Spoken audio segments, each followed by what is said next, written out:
BC just made history, and it's not the kind that you want to brag about. For the first time since 1874, that's 151 years, this province actually lost people. Didn't slow down, didn't flatline, we lost a ton of people. Over 41,000 people walked out the door in 2025. To give you a feel for that number, that's the entire city of Mission gone. And here's the thing. Statistics Canada has been tracking population since the 1940s. In all that time, through recessions, through war, through COVID, Canada has never recorded a population drop. Not once until now. So what does that actually mean for you? If you own a home here, if you've been sitting on the sidelines trying to figure out when to make your move, that's what I want to break down today. Because the news is talking about this number a lot, but nobody's talking about what the number actually does to the market. So let's get into it. There are two things happening here at the same time, and most coverage is only giving you one of them. The first one is what Ottawa's doing. The federal government made a deliberate call to cut back on non-permanent residents, international students, temporary foreign workers, that whole category gone. And BC took a bigger hit than almost anywhere else in the country. Ontario and BC both ended 2025 down about 0.7% each. Meanwhile, Alberta, they grew. Roughly 461,000 temporary residents left Canada on a net basis last year, and the outflow from BC and Ontario drove most of that. The second story is one BC built for itself, because it's not just Ottawa pulling people out, we're pushing them out too. The Business Council of BC reported the largest interprovincial outflow on record. Nearly 70,000 people packed up and moved to another province in a single year. Most of them headed straight to Alberta. And why? Affordability, cost of living, housing. Alberta has been a top destination for interprovincial migrants for 3 years running. 3 years. So you've got federal government pulling renters out from the top and housing costs pushing residents out from below. And both of these things are hitting Metro Vancouver harder than almost anywhere else in the country. Now let's talk about what that has done to the rental market, because this is where it gets interesting. I've been in real estate for a very long time, 16 years. And for basically all of that time, Metro Vancouver's rental vacancy rate has been under 1%. That was just normal here. Sub 1%, that's what we lived in for, 25 years. So when CMHC dropped their 2025 rental market report in December, I had to read the number twice. So Metro Vancouver's vacancy rate hit 3.7%. That's the highest it's been since 1988. Not the 90s, not before smartphones, 1988. In 1 year, the vacancy rate more than doubled. It was 1.6% in 2024, below 1% years before that, and now it's at a 37-year high. How does that happen so quickly? Two things hit at the exact same time.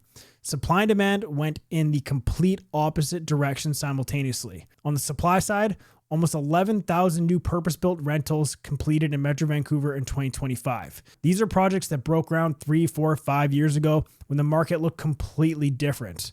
And they're showing up now, whether the market wants them or not. On the demand side, the non-permanent residents who drove rental demand for the last decade are gone. Students, temporary workers, new arrivals, almost all of them are renters. When that population contracted, the rental pool contracted with it. What does that mean practically? Average asking rents in Vancouver are down about 9.2% year over year. And landlords, I'm talking about people in this market, are now offering 1 month free, 2 months free, signing bonuses, upgraded packages, whatever they can do to get that tenant secured into their unit. These are all things that would have seemed completely made up years ago. Here's what most people haven't connected yet. When you hear vacancy rate or population decline, you probably think landlord problem, renters market, not my issue. But the ownership market is shaped by the exact same forces. Think about who was buying Metro Vancouver for the last decade. Two big groups. Investors who bought small condos because the rental math worked, and renters who were so exhausted from competing in sub 1% vacancy market that they jumped into ownership just to get some stability. And also there's a lot of fear of missing out going on in the market there too. Both of those groups have stepped back.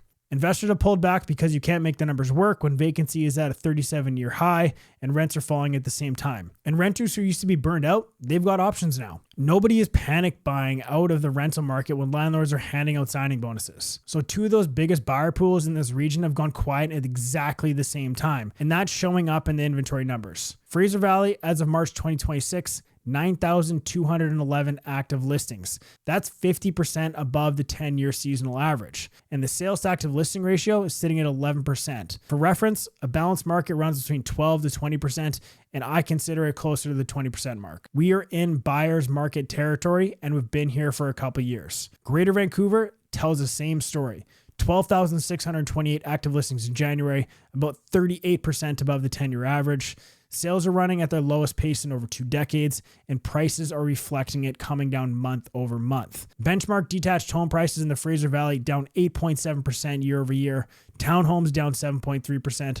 Condos down 9.2%. I get asked all the time, when is the right time to buy? And here is my practical, honest answer. You will never see the bottom until it's in your rearview mirror. You can never time the market. It's all about time in the market and what makes sense financially for you. Nobody times it perfectly. That's not how markets work. But here's what I will tell you. When you've got a market where investors have stepped back, renters have stepped back, inventory is 50% above normal, prices are down nearly 9% on detached homes, and sellers are genuinely having to work for it, that's a setup you don't see very often. Sellers right now are losing leverage on 3 fronts at the same time. Fewer investors, fewer burned out renters, and elevated inventory. All 3 simultaneously. And on top of that, affordability has actually improved in some sense. Rates have come down, prices have come down. The math looks better for buyers today than it did a couple years ago. The challenge is the economy still feels uncertain. A month ago, when the war hit, my phone stopped. I wasn't getting calls on any of my listings. My buyers were taking a pause. The market went so quiet, it was eerie. A lot of buyers sitting on their hands waiting for the bottom. But the problem with waiting for the bottom is that you don't see it until it's already past you, like I just mentioned. If the mortgage math works for you today and you're planning on holding that property for 5 to 10 years, the long-term picture here actually works in your favor. You're buying in a softer market before the growth tailwinds return. Before I wrap this up, let me give you 3 practical things to think about depending on where you sit right now. If you own a rental property, run the numbers today, not the numbers from when you bought, not what your current tenant is paying, what your unit will actually rent for if it was vacant tomorrow, right now, in this market, with the unit next door offering a month free. And then look at your renewal date. A lot of landlords locked in at 2% or under during the pandemic and are now rolling into significantly higher rates, 4% or above. Falling rents plus higher mortgage payments is a combination that can flip on you very quickly. I'm seeing people who walk into those renewals completely blind. Don't be one of them. Make sure to reach out to your mortgage broker well in advance of your renewal. If you're holding onto a condo right now that's cash flow negative, and you've been telling yourself you don't want to sell at a loss, I get it. I really do. But I want you to take an honest look at what the equity is costing you every single month right now versus what it could be doing if you redeployed it somewhere else. Make the financial decision, not the emotional one. If you're thinking about renting your place instead of selling, do the same exercise. Don't assume your rents your neighbor got in 2022 or what you're going to be getting today. Today's rents, today's vacancy market can cost you $400 or $500 a month less than you assumed. And if it sits empty for 6 weeks between tenants, can you absorb that cost? Can you actually cover that holding cost? A lot of people are making this decision on outdated numbers. That's a mistake that's going to cost them big time. Now, on the other hand, if you're a buyer that's been waiting, this is the most leverage that you've had in years. Rates are down, prices are down, inventory is at historical rates. Sellers are working for it to sell their home to make their next move. Now, of course, nobody can see the bottom in real time, but the conditions right now are generally worth buying seriously. That's the market as it stands today. If you have questions about what this means specifically for your situation, I specialize in South Delta, Ladner, and Tsawwassen, but I have other colleagues all over Canada and the United States. Reach out. I'm always happy to talk the numbers through with you. I really appreciate you all watching to the end. Every single like, comment, subscribe that I get keeps me motivated to post more videos like this. I hope to provide a ton of value moving forward through the next year, 2 years, and on. Appreciate you all. Have a good one. See you on the next one.